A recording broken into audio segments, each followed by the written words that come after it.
அனைவருக்கும் வணக்கம். வளைகுடா போர், அதாவது ஈரான், இஸ்ரேல், அமெரிக்காவுக்கு இடையான போர் தொடங்கியதிலிருந்து இந்தியாவில் எரிவாயு பற்றிய பெரிய அச்சம் நிலவ தொடங்கிவிட்டது. பதற்றம் ஏற்பட்டுவிட்டது.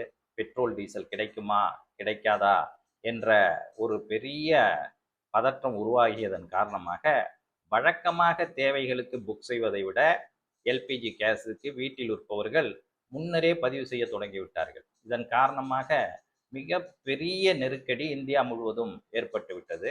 அதே போல முன்னணி நிறுவனங்கள், குறிப்பாக கெயில், அந்த நிறுவனம் தான் எரிவாயுவை கட்டாரிலிருந்து பெற்று இந்தியாவுக்கு தருகிறது.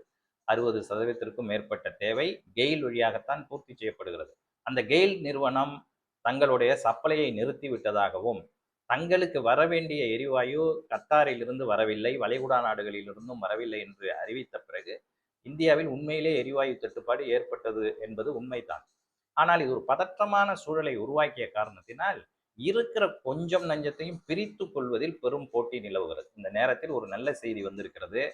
ஈரான் இந்திய கப்பல்களுக்கு மட்டும் ஒரு சிறப்பு அனுமதி வழங்கி இருக்கிறது. கடந்த 10ஆம் தேதி, 2 நாட்களுக்கு முன்னர் இந்த பதற்றம் தொடங்கியவுடன் மத்திய அரசு அதன் வெளியுறவுத்துறை அமைச்சரை அழைத்து ஈரானினுடைய வெளியுறவுத்துறை அமைச்சருடன் முழுமையான ஒரு பேச்சுவார்த்தையை துவங்கி இருந்தது. அங்கே ஈரானுடைய வெளியுறவுத்துறை அமைச்சர் நல்ல ஒத்துழைப்பை வழங்கினார். காரணம், நமக்கும் அவர்களுக்கான உறவு என்பது ஒரு 50 ஆண்டு கால உறவு. நாம் பல ஆண்டு காலமாக அவர்களிடம் இருந்து வியாபார தொடர்பு வைத்திருக்கிறோம். குறிப்பாக எண்ணெயை அங்கிருந்து தான் நாம் வாங்கி கொண்டிருக்கிறோம். எனவே அந்த தொடர்புகளின் அடிப்படையில் அவர்களும் நிலைமையை உணர்ந்து கொண்டு இந்தியாவில் நிலவுகிற சூழலை புரிந்து கொள்வதாக அவர் தெரிவித்து, எங்களால் இயன்றதை செய்வோம் என்று அறிவித்து, எங்களுடைய நாட்டில் எங்களுடைய உயர் அதிகாரிகளுடன் கலந்து பேசி, ஏனென்றால் அங்கே உயர் தலைவராக, அதாவது அந்த நாட்டினுடைய ஜனாதிபதி அளவுக்கு பொறுப்பில் இருப்பவர் உயர் தலைவர் என்று அழைக்கப்படுகிறார். அவர் கொல்லப்பட்டது உங்களுக்கு தெரியும், கொமேனி.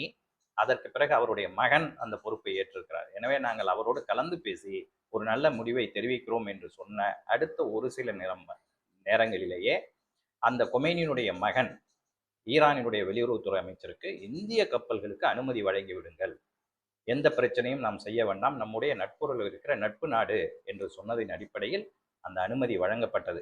இதை மத்திய அரசு வெளிப்படையாக அறிவிக்காவிட்டாலும் 10ஆம் தேதி இரவே அங்கிருந்து கப்பல்கள் நகர தொடங்கிவிட்டன, இந்திய கப்பல்கள். குறிப்பாக மத்திய அரசின் அறிவிப்புப்படி அந்த பகுதிகளில் இருந்து சிறப்பு விலக்கு பெற்று புஷ்பக் என்ற ஒரு கப்பல், பரிமல் என்ற ஒரு கப்பல் ஆகிய 2 கப்பல்கள், இவை இரண்டும் இந்திய கப்பல்கள், எண்ணெய் டேங்கர் கப்பல்கள். இது முழுவதுமாக கச்சா எண்ணெய், டீசல், பெட்ரோல் போன்ற உபபொருட்களுடன் அடங்கிய கப்பல். இவை பல நாட்களாக, ஏறத்தாழ 12 நாட்களாக வளைகுடாவிலேயே காத்திருந்தன. ஏன்னா வளைகுடாவில் ஓமன் கடல் பகுதிக்கும் ஈரான் கடல் பகுதிக்கும், இன்னும் குறிப்பிட்டு சொல்ல போனால் ஓமன் வளைகுடாவுக்கும் பாரசீக வளைகுடாவுக்கும் இடைப்பட்ட பகுதி தான் இந்த ஹார்மோஸ் நீரிணை. இது ஒரு 35 கிலோமீட்டர் அகலம் கொண்ட ஒரு நீரிணை. இது வழியாகத்தான் கப்பல்கள் கடந்து வர வேண்டும். அந்த பகுதியில் இந்திய கப்பல்கள் மட்டும் கடந்து செல்வதற்கு ஈரான் சிறப்பு அனுமதி வழங்கியிருக்கிறது. உலகிலே எவ்வளவோ வல்லரசு நாடுகள் இருந்தாலும் அவர்களுக்கு வழங்காத ஒரு அனுமதியை இந்தியாவின் நட்புரிமை அடிப்படையில் இதை ஈரான் வழங்கியது. இந்த கருணை காட்டிய ஈரானுக்கு நாம் முதலில் நன்றி சொல்ல கடமைப்பட்டிருக்கிறோம்.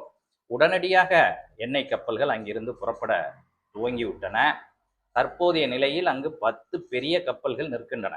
எல்லாம் முழுவதும் சரக்கு ஏற்றப்பட்டு அங்கே நிற்கிறது. அவை இந்தியாவுக்கு வந்தால் இந்த பதற்றம் சற்று குறையும். குறிப்பாக நான் சொன்ன இந்த 2 கப்பல்கள் புஷ்பக், பாரிமல் ஆகியவை அங்கே நேற்று முன்தினமே 10ஆம் தேதி பேச்சுவார்த்தை முடிந்த அடுத்த சில நிமிடங்களில் அனுமதி கிடைத்த உடனே அவை புறப்பட்டு விட்டன. சற்று முன்னர் இன்றைக்கு 12ஆம் தேதி மதியம் 12லிருந்து 12க்குள் அவை அனைத்தும் பாதுகாப்பாக இந்திய பம்பாய் துறைமுகத்திற்கு, மும்பை துறைமுகத்துக்கு வந்து சேர்ந்து விட்டன. தற்போது அவை அங்கிருந்து பிரித்து எடுக்கப்பட்டு இந்தியாவின் பல பகுதிகளுக்கு உரிய முறையில் அனுப்பி வைக்கப்படும் என்று தகவல்கள் தெரிவிக்கின்றன. இதில் பெரும் பங்காற்றியவர் இந்தியாவினுடைய வெளியுறவுத்துறை அமைச்சர். அவருடைய கணக்குப்படி இந்தியாவிலே மாலுமிகளாக பயிற்சி பெற்று உலகின் பல நாடுகளில் கப்பல்களில் ஏறத்தாழ 770 மாலுமிகள், கப்பல் ஓட்டுபவர்கள் பணியாற்றுகிறார்கள். அவர்களுடைய கப்பல்களும் அங்கே நின்று கொண்டிருக்கின்றன. ஆனால் அவைகளுக்கெல்லாம் எந்த அளவு, ஏன்னா வெவ்வேறு நாட்டினுடைய கப்பல்கள், ஆனால் இந்திய நாட்டுக்கான எண்ணெயை ஏற்றி செல்கிற கப்பல்கள், இந்தியர்களாக இருக்கிற மாலுமிகளால் இயக்கப்படும் கப்பல்களாக அவை இருக்கும் பட்சத்தில் அதை அனுமதிப்பதில் எங்களுக்கு இருவேறு கருத்து இல்லை என்று ஈரான் தெளிவாக குறிப்பிட்டிருக்கிறது. ஆனால் அதற்கு சில கட்டுப்பாடுகளையும் அது விதித்திருக்கிறது. காரணம், அவர்களுடைய கொள்கை அப்படி இருக்கிறது. அது வேறொன்றும் இல்லை. இந்திய கப்பல்கள் புறப்படுவதற்கு முன்னால் அந்த கப்பல் எந்த நாட்டிலிருந்து வருகிறது, என்னென்ன பொருட்களை அது ஏற்றி செல்கிறது என்ற விவரங்களை ஈரான் நாட்டினுடைய வெளியுறவுத்துறைக்கு தெரிவித்துவிட்டு, வெளியுறவுத்துறை செயலாளரினுடைய அனுமதி பெற்றுவிட்டு இந்தியா எல்லா கப்பல்களையும் இயக்கிக் கொள்ளலாம் என்று ஈரான் அறிவித்திருக்கிறது. அந்த அறிவிப்பின்படி முதலில் 2 கப்பல்கள் 10ஆம் தேதி பகலிலே புறப்பட்ட அந்த கப்பல்கள் இப்பொழுது 12ஆம் தேதி மதியம் 12 மணி வாக்கில் மும்பைக்கு வந்து சேர்ந்து இந்தியாவுக்கு பெரும் நிம்மதி பெருமூச்சு விடுவதற்கு உதவி செய்திருக்கிறது ஈரான். நன்றி, வணக்கம். அடுத்த விரைவு செய்திகள் உங்களுக்கு உடனுக்குடன் தெரிவிக்கப்படும். அனைவருக்கும் நன்றி.